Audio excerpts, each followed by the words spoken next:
તમે કેરી લઈ આવ્યા? ક્યારે લઈ આવ્યા?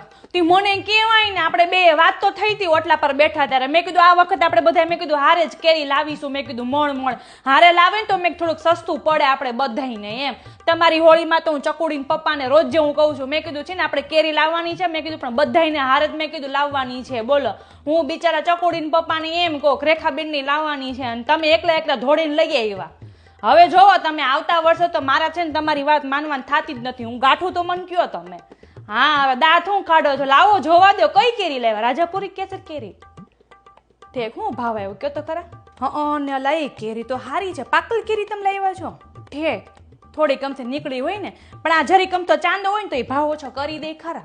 મને તો પાછા છે ને ચીરિયા જ ભાવે, પણ આ ચકુડીને પપ્પાને તો રસ જ ભાવે. એને પાછી બધી કેરી ભાવે. રાજાપુરી ભાવે, લંગડો ભાવે ને કેસર કેરી. મને રાજાપુરી બહુ ભાવે નહીં. આમ દાંતમાં ઓલા બધા રૂછડા બધાય છે ને આમ દાંતમાં ખૂટી જાય, મને ન ગમે.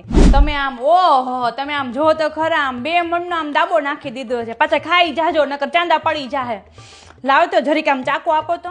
ઓય રેખાબેન, ના ના, ખાલી બે જ કેરી આપો. આ તો આ ચકુડીને પપ્પાને ચખડવા માટે. મેં કીધું કેવી કેરી નીકળે છે ખબર પડે ને પછી લાવવાની એમ. તમે તો પણ બહુ કરી. નારે ના, આટલી બધી કઈ કેરી અપાતી હશે. હવે તો મારે આનો રસ જ કાઢવો પડશે. સારું હાલો તો આ કેરીનો રસ કાઢીને ચકુડીને પપ્પાને ચખાડું ને પછી હું તમને કહું હો.